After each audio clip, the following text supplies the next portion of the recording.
T-Bruin, the God MC. We here with popping places. God.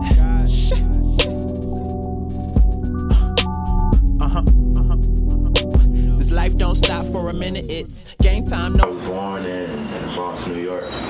I was slightly raised out there. I was out there till I was about 10 or 11. And I moved to Decatur, Georgia. Been there from, so I'm from Decatur. You got it ever since. Decatur got a lot of talent, cause it's not like Atlanta. So when I first moved out here, people think like it's just like Atlanta's just one big city, but Decatur got a lot of talent. You think like Decatur is like an up and coming city as far as like the talent that's being bred here? It's an up and coming city, but it's really like already out. Like people think, Atlanta artists. So Georgia's a huge state, so you got these people who stay on the outskirts of Atlanta, but they really get popping in the city. Right. So a lot of people like went to school in Decatur, got family in Decatur. So I don't really look at it as an up and coming. It's just if you know, the ones, most of the Atlanta artists, they know about Decatur. They've been in Decatur heavy. We right there, like literally. Yeah, it's not too far. It's like a couple minutes outside the city. I fell in love with rap after I heard it for the first time. It was kind of like, I love music. Rap was something I just seen as another form of music. It wasn't my favorite. I got into a lot of rock and roll first and a lot of alternative, like pop music, me being young. I wasn't just bumping Biggie at like most people, right? I couldn't relate to it. So, that just, as I got older and I just started maturing, my music taste matured. So when it matured right into hip hop, and like Jay-Z was the first person that like made me be like, oh, that's interesting, his story, the way he structured his verses, and that's when verses and all that stuff became deeper than music I was in love with.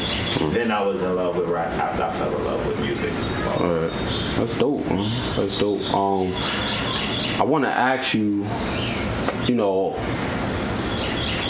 what would you say like your sound is as far as like your music? Like, because I've listened to your music, I think it's dope as fuck. It's very different. So like, could you explain to somebody when they listen to your music, like what are they hearing, or what do you want them to take from your music when they check it out? I just want them to know, like, first you get an honesty.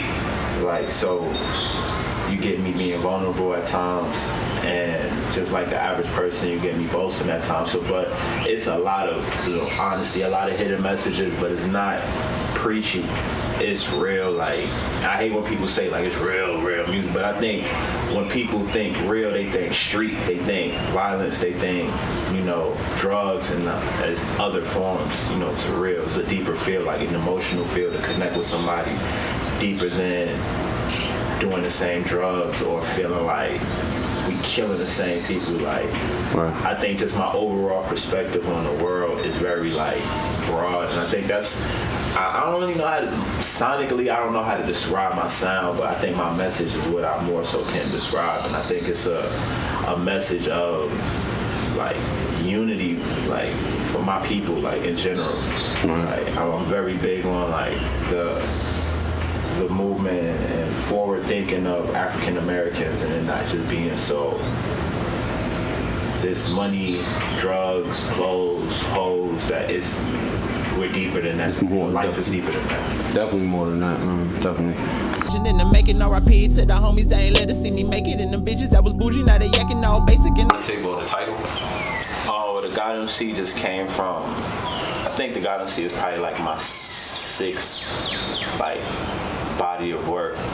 And through each tape, I develop into a different type. My first one doesn't sound like the second one. Second doesn't sound like the third. But overall, I think the God MC is where I'm at my peak level of MCing the craft that I've been doing. I've been doing this for, a couple years, about 10 years now. So like, I feel like I put in those hours to where like I can say I mastered this craft. It's not something that like I'm experimenting with. I'm trying to get good at. Like, so that's where the overall title comes from, the God MC. That's why I feel like when I think rap, I don't think rappers, I think MCs. So I look at like Jay and KRS-One and Nas. I look at them as God MCs. I don't look at them as just average rappers, because so I I'll put myself in that category before I allow somebody else to. My favorites, I think I got a top three. Top three. God Body, which is the intro. The first like 8 bars of that song is like I think the best written material that I have as far as like clear message, like just I don't want to say the bars. I don't want people to actually listen to the song. Right. That song there, like the overall message of that song is just being more than knowing that we're more than human. Like that's the biggest thing behind that song. The second one is Eastside Blues.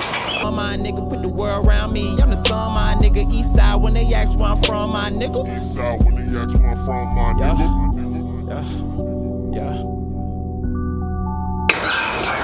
That song, like it came like I get in spurts when I write. Sometimes I write a song, it takes me months. Like it took me a year to formulate that whole project, but some songs I just take my time with. I might write 4 bars today. In 2 weeks I might get inspiration for it. I don't rush. I never rush my music, but with that song, when I heard the beat, I instantly had the first verse written within like 20 to 30 minutes. The second verse came like shortly after that, and then the bridge in between each verse was like originally part of the first verse, and I just broke it up, and that song came together in literally a day. So the way the song sounds and how fast I know it came together, like that's why that song is one of my favorites.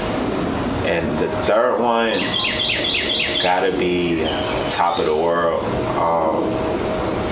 That was the first.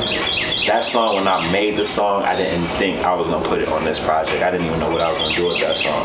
It's just something that sat, like, I probably had that song for about 2 years.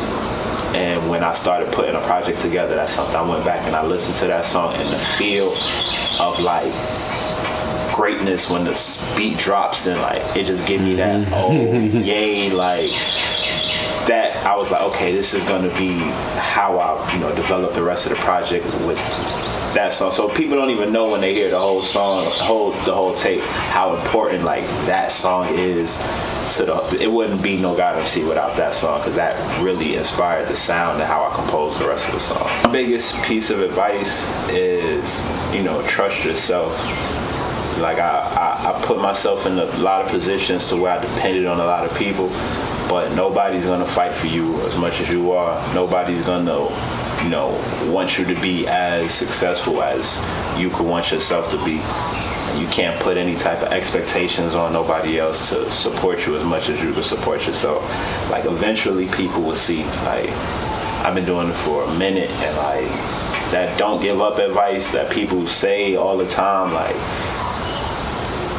after a while you get tired of hearing it all the time. Because you get that you don't understand, but trust me, like I've been in both positions. I've been the person saying you don't understand what I'm going through, and I've been the person that I am now, which it got to times I didn't think I'll be in the seat to where like somebody would pull up and want to interview me or want to hear my music and say, hey, I want you to fly out here and let's do this, that, and the third. But it happens because I trusted myself. I just put my faith into my craft, put those hours that you spend out at the club and spending money, like master your craft, because nothing's gonna come until you master your craft. Even if you think you're good, until you put in those hours, so you put in that work, that shit is not gonna show. So it's my biggest piece of advice. From being helpless, I'm gonna step away from reckless, cause half of me want to kill these niggas, the other half want to save them. No third parties either, so easily I could bake them or break them. I'd rather build them, cause if we all getting money, that take away from the killing. See how these niggas living, where his father's killing fathers, that's 2 daddies lost. Man makes decision, the child pays the cost, and the woman got a deal.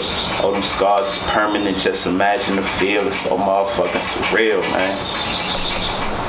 R.A.P., the ruler of everything I see. Flow like a butterfly, learn from the great Ali.